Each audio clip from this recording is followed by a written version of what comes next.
အရှေ့အလယ်ပိုင်းစစ်ပွဲကပြန်ပြီးရပ်တန့်သွားပြီလို့ထင်နေကြချိန်မှာပဲအမေရိကန်ရဲ့အဆင့်အမြင့်ဆုံးအပါချီစစ်ရဟတ်ယာဉ်တစ်စီးကိုအီရန်က drone နဲ့ပစ်ချလိုက်တဲ့အတွက်ငြိမ်းချမ်းရေးမျှော်လင့်ချက်တွေစောက်ထုံးမိုးမျှော်ပြောင်းလဲသွားပါပြီ။အမေရိကန်သမ္မတဒေါ်နယ်ထရန့်ကဒီတိုက်ခိုက်မှုကိုအမေရိကန်အနေနဲ့မဖြစ်မနေကိုလက်တုံ့ပြန်ရမယ်လို့ကြေညာလိုက်တဲ့အတွက်အရှေ့အလယ်ပိုင်းမှာဘာတွေဆက်ဖြစ်လာမလဲဆိုတာကိုစိုးရိမ်စရာဖြစ်လာပါတယ်။ဖြစ်စဉ်ကတော့မနေ့ကအင်္ဂါနေ့မနက်အစောကြီးမနက်3 နာရီလောက်မှာဖြစ်ခဲ့တာပါ။အိုမန်နိုင်ငံကမ်းလွန်ပင်လယ်ပြင်ဟော်မုတ်ရေလက်ကြားပေါ်မှာကင်းလှည့်နေတဲ့အမေရိကန်လေတပ်ရဲ့အပါချီရဟတ်ယာဉ်ကိုအီရန်ရဲ့ရှဟတ် drone ကဝင်တိုက်ခဲ့ပြီးတော့ပစ်ချခဲ့တာဖြစ်ပါတယ်။ဒီလိုရှဟတ် drone တွေကအတန်တိတ်ပြီးတော့အနှိမ့်ပြန်နိုင်တဲ့အတွက်လေကြောင်းရန်ကာကွယ်ရေးစနစ်တွေကိုအလွယ်တကူရှောင်နိုင်စွမ်းရှိပါတယ်။ဒါပေမဲ့အမေရိကန်ရဲ့တာဝန်ရှိသူတွေကတော့ဒါကအီရန်ဘက်ကတမင်ရည်ရွယ်ပြီးတိုက်တာလားဒါမှမဟုတ်မတော်တဆဝင်တိုက်မိတာလားဆိုတာကိုတော့ရှင်းရှင်းလင်းလင်းမသိရသေးဘူးလို့ဆိုပါတယ်။ကံကောင်းတာကရဟတ်ယာဉ်ပေါ်မှာပါတဲ့လေယာဉ်မှု2ဦးစလုံးအသက်အန္တရာယ်မရှိကြဘူး။သူတို့ကိုအမေရိကန်ရေတပ်ရဲ့ကယ်ဆယ်ရေးယာဉ်ကနေပြီးအမြန်ဆုံးကယ်တင်နိုင်ခဲ့ပါတယ်။ဒါပေမဲ့ဒါက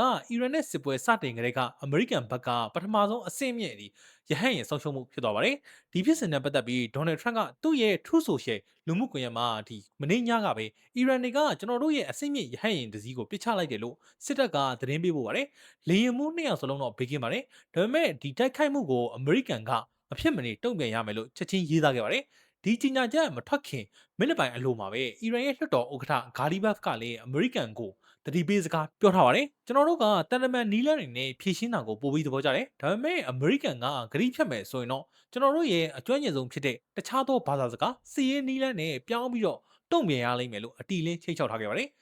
ဒီပဋိပက္ခမှာအဓိကအလှည့်ပြောင်းဖြစ်နေတာကတော့လက်ဘနွန်နိုင်ငံအရေးဖြစ်ပါတယ်။တကယ်တော့တနင်္လာနေ့တုန်းကဒေါ်နယ်ထရန့်ရဲ့ဂျားဝင်တောင်းဆိုဆေးဆက်မှုကြောင့်အီရန်နဲ့အစ္စရေးကအပြန်အလှန်ပစ်ခတ်တာတွေရပ်ထားဖို့သဘောတူခဲ့ကြပါပါ။ဒါပေမဲ့အီရန်ကကြိုပြီးတော့သတိပေးထားတာရှိပါတယ်။အဲ့ဒါကတော့လက်ဘနွန်မှာရှိတဲ့သူတို့ရဲ့မဟာမိတ်ဟစ်စဘိုလာတပ်ဖွဲ့တွေကိုအစ္စရေးကဆက်ပြီးတိုက်နေရင်အပြည့်ရထားကိုဖျက်ပြီးတော့အစ္စရေးကိုဆက်ပြီးတိုက်မယ်ဆိုတာပဲဖြစ်ပါတယ်။ဒါပေမဲ့အစ္စရေးကတော့ဒီသတိပေးချက်ကိုဂယူးမဆိုင်ဘဲနဲ့အင်္ဂါနေ့မှာလက်ဘနွန်တောင်ပိုင်းရဲ့တမိုင်းဝင်စိတ်ကမ်းမြို့ကြီးဖြစ်တဲ့တိုင်ရာမြို့ကိုပြင်းပြင်းထန်ထန်ဘုံကျဲခဲ့ပါတယ်။အစ္စရေးရဲ့ဒီလိုလုပ်ရက်တွေကဒေါ်နယ်ထရန့်ကြိုးပမ်းနေတဲ့ငြိမ်းချမ်းရေးအစီအစဉ်ကိုအကြီးအကျယ်အဟန့်အတားဖြစ်စေပါတယ်။ဒါကြောင့်ဒေါ်နယ်ထရန့်ကအစ္စရေးဝန်ကြီးချုပ်နေတန်ယာဟုစီကိုဖုံးဆက်ပြီးတော့ဘီဘီခမားသတိထားလို့ရင်ကောင်းမယ်မဟုတ်ရင်ဒီစစ်ပွဲမှာခမားတယောက်တည်းအထီးကျန်ဖြစ်သွားလိမ့်မယ်လို့ပြင်းပြင်းထန်ထန်ကိုသတိပေးခဲ့ပါတယ်။အမေရိကန်ဆိုင်ရာအစ္စရေးတန်အမတ်ကလည်းသူတို့မဟာမိတ်နိုင်ငံခြားမှာဖြည့်ရှင်းရမယ့်သဘောထားကွဲလွဲမှုတချို့ရှိနေတယ်လို့ဝန်ခံထားပါတယ်။ဒါပေမဲ့အစ္စရေးစစ်တပ်ရဲ့အကြီးအကဲကတော့လုံးဝနောက်ဆုံးမဲ့ပုံမပေါ်သေးပါဘူး။အီရန်ကိုတနင်္လာနေ့ကလက်တုံ့ပြန်တိုက်ခိုက်ခဲ့တာက